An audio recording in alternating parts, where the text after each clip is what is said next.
ये मेरे वतन के लोगों, जरा आँख में भर लो पानी। जो शहीद हुए हैं उनकी जरा याद करो कुर्बानी। ये मेरे वतन के लोगों, जरा आँख में भर लो पानी। जो शहीद हुए हैं उनकी जरा याद करो कुर्बानी। तुम भूल न जाओ उनको, इसलिए सुनो ये कहानी। जो शहीद हुए हैं उनकी जरा याद करो कुर्बानी। जरा याद करो कुर्बानी।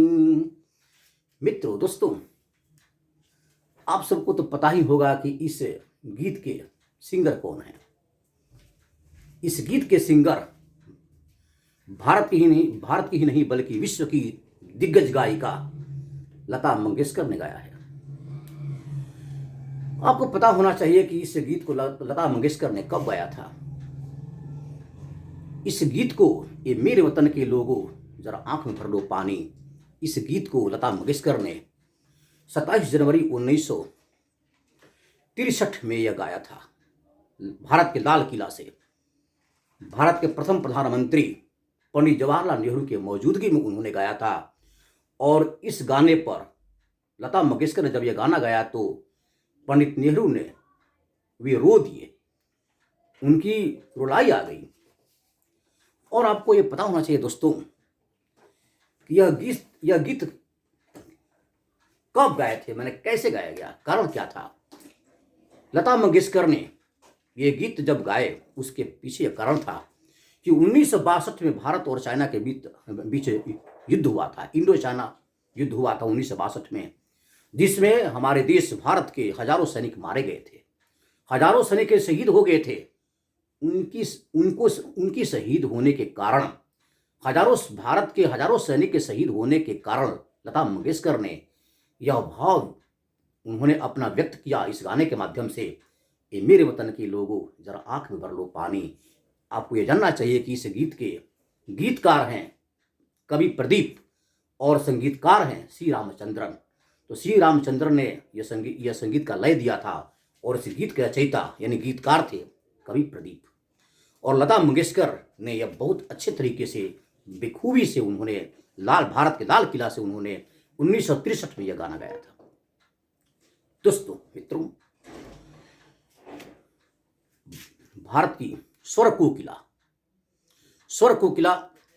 लता मंगेशकर 6 फरवरी इसी साल 6 फरवरी 2022 दिन रविवार को भारत मां की धरती से सदा के लिए दूर हो गई। अब भी हमारे बीच नहीं रही। और जब तक सूरज चांद रहेगा लता तुम्हारा नाम रहेगा। लता हमारे बीच नहीं है लेकिन वह अमर हो गई है। उनके गीत ने यह विश्व में अमर कर दिया उनको। दोस्तों, उनके पिता दीनानाथ मंगेशकर, और वे अपने अपने पिता के बाद उनकी 4 बहनें, उनकी 3 बहनें और एक भाई था। तीनों बहनों और भाई में सबसे बड़ी लता मंगेशकर थी। 13 वर्ष की आयु में लता के पिता का देहांत हो गया। दुर्भाग्यवश लता अकेले पड़ गई क्योंकि परिवार का पूरा बोझ लता मंगेशकर पर आ गया। अपनी 3 बहनों और एक भाई दीनानाथ, एक भाई हृदयनाथ मंगेशकर था।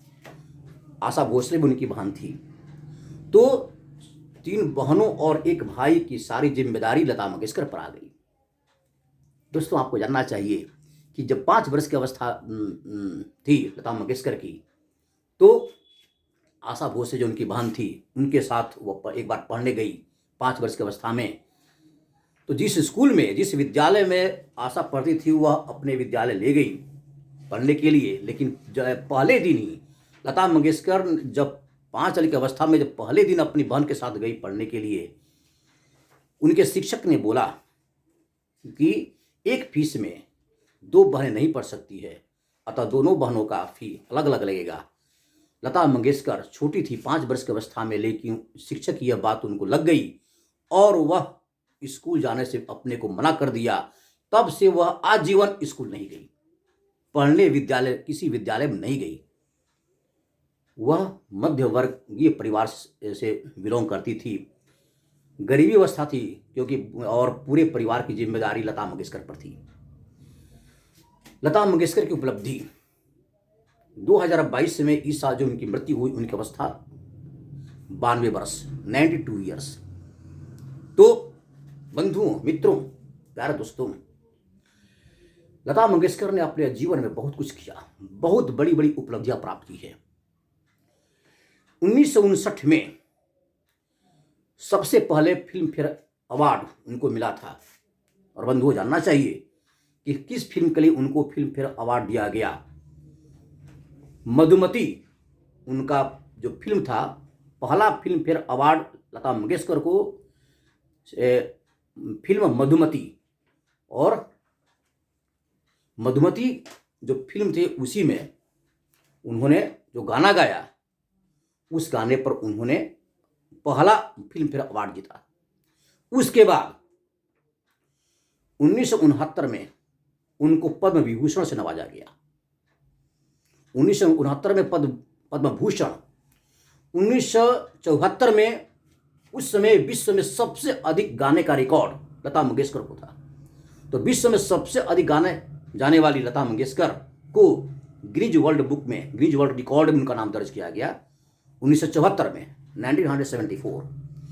1989 में, 1989 में उनको दादा साहब फाल्के पुरस्कार मिला। दादा साहब फाल्के पुरस्कार 1989 में मिला। 1999 में, 1999 में पद्म विभूषण से उन्हें सम्मानित किया गया। पद्म विभूषण उनको, लता मंगेशकर को 1999 में मिला। और 2001 में भारत का सर्वोच्च पुरस्कार, आप जानते ही हैं कि भारत रत्न पुरस्कार होता है, भारत का सबसे बड़ा पुरस्कार, जो लता मंगेशकर को 2001 में मिला। तो यानी भारत रत्न पुरस्कार से लता को नवाजा गया 2001 में। बंधुओं, आपको जानना चाहिए कि विश्व की महान दिग्गज गायिका लता मंगेशकर ने अपना नाम अमर कर दिया। भारत की नहीं बल्कि वह विश्व की गायिका थी। उनके गाने में ऐसा लय था कि उनके गाने सुनकर सब मोहित हो जाते थे। राइट। फिर उनकी उपलब्धि में 90 वर्ष की अवस्था 2020 में हुई। तो 90 वर्ष की अवस्था में भारत सरकार ने उनको डॉटर ऑफ नेशन, भारत की पुत्री, डॉटर ऑफ नेशन से भारत सरकार ने उन्हें सम्मानित किया। तो Lata Mangeshkar was awarded, honoured by daughter of nation in 1922 by government of India on the occasion of 90 birth में, 90 वर्ष की अवस्था में 90th birth anniversary of Lata Mangeshkar. तो बंधुओं, मैं यह कहना चाहूँगा कि फिल्म इंडस्ट्री में भारत की सबसे पहली महिला लता मंगेशकर ही थी, जिनको दादा साहब फाल्के पुरस्कार और भारत रत्न दोनों पुरस्कार उन्हें मिला। पहली महिला भारत की। अतः हम उनके उपलब्धियों को नहीं भूल सकते हैं। लता मंगेशकर में ऐसा आकर्षण था, उनके गाने में ऐसा आकर्षण था कि वह अपने गाने से सबको मोहित कर लेती थी। तो जब तक सूरज चांद रहेगा, लता तुम्हारा नाम रहेगा। बंधु, इन्हीं शब्दों के साथ मैं अपनी वाणी बोलता हूँ, विराम देता हूँ। लता, आपको कोई, विश्व में कोई नहीं भूल सकता। जय हिंद, जय भारत, जय लता।